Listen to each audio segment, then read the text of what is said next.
Yes, again, it is the NFL exporter, aka expert reporter Ty Goodman, checking in with the Underworld Sports Show, and we're talking NFL football. First, we're going to start off with the AFC East.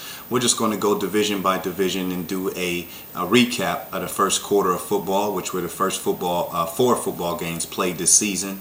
Leading the division right now is the New England Patriots. They are 4-0. This year we had the Patriots coming in at 10-6. We had them slated to win the division at 10-6. So far, they've beat the Tampa Bay Buccaneers, the Atlanta Falcons, the New York Jets, as well as the Buffalo Bills.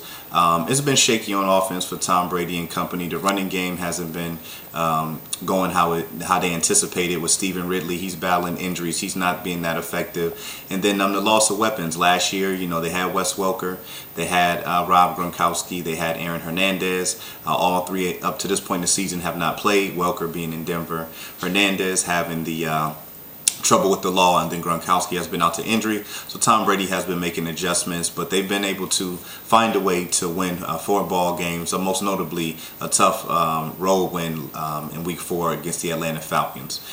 Pretty much what you're seeing from New England on both sides of the football, again, is Tom Brady pretty much having to take care of everything on his own. The receivers are young, so they're still developing. Danny Amendola was a key pickup from the St. Louis Rams, but he's been battling injuries. He has only played a couple games. Then Rob Gronkowski, they expect him back. So they've done a great job so far, going 4-0. They entered the next set of their football games, expecting to get Amendola and Gronkowski back. So things do look up for New England, who got out to an early 4-0 lead.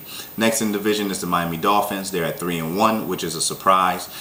In particular, they had an outstanding road victory in Indianapolis this year. Tough to say how Miami's getting it done right now. They don't have a lot of star power on offense.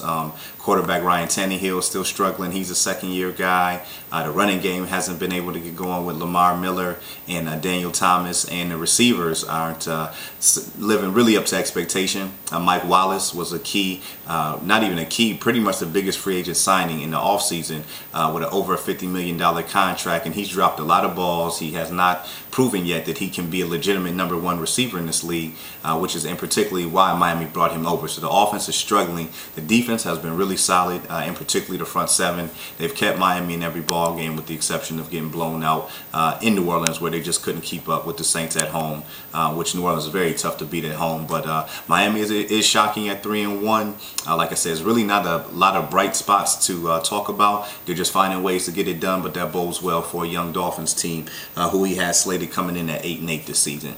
Next up is the Buffalo Bills. They're 2-2. Pretty much what you would expect from Buffalo at this point in the season. On offense, not a lot of star power. You do have C.J. Spiller and Fred Jackson, a really good running back tandem, and particularly Spiller. This was supposed to be a breakout year for him in regards to the running game for the Bills. But you see their rookie quarterback, E.J. Manuel, he's having normal rookie struggles, a couple good games, a couple games not so well. They don't have a lot of talent at wide receiver. That's really the key position where they're hurting at. Stevie Johnson, he's a pretty good player. He has never really established himself as a dominant number 1 receiver. The rest of the Bills receiving core are young guys. The rookie Robert Woods from USC, he looks good, but he's young. It'll take him time to progress. So it's really the Bills' passing game that kind of, is kind of holding them up from really making the type of steps forward they need to. Teams are really clamping down on the run, and Spiller, in particular, hasn't been able to get it going. He's been fighting some early injuries, but Fred Jackson, again, has done a great job. On the defensive side of the ball, the Bills have an awful lot to be happy about.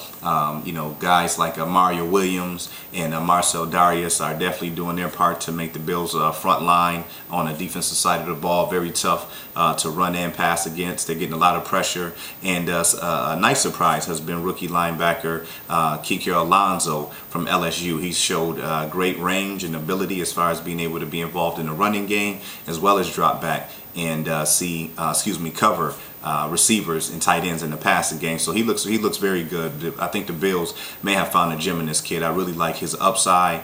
And the Bills again are 2-2, which we thought they'd be. And coming into this year, we have Buffalo at 8-8 as well. So I guess after 4 games, they're right on pace for that.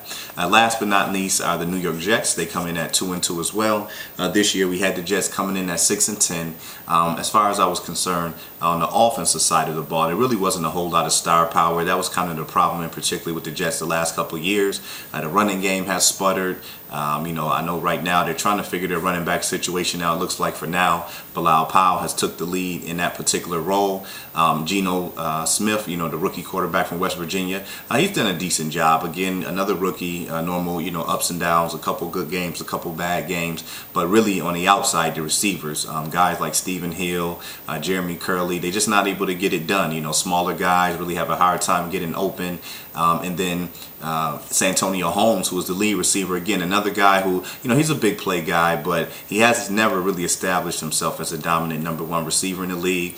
He's been battling some injuries. The defense, though, has been outstanding for the Jets. Sheldon Richardson, the rookie defensive tackle from Missouri, he looks absolutely great. The Jets defense in general, Antonio Cromartie, David Harris, another rookie, D. Milliner from Alabama. These guys are really playing solid defense and doing a great job keeping the Jets in most games, but it's the offense that's trying to find itself around. Again, we had the Jets at 6-10. They're doing a great job. They're actually ahead of pace now at 2-2.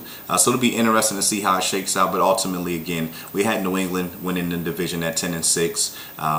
It seems like that's the way that it's going to go, and that was pretty much based on, you look at the quarterbacks in the division: Ryan Tannehill, E.J. Emanuel, Geno Smith, Tom Brady. Quarterbacks, do win in this league, and when it all comes down to it, not only the quarterback, I think just the winning pedigree of the Patriots, along with the coaching as well. Bill Belichick has a distinct advantage over the rest of the coaches in that division as well. That wraps up the review for the AFC East. I'll be back in a few and we'll go through the AFC West. Once again, it's the NFL Exporter Ty Goodman Underworld Sports Show.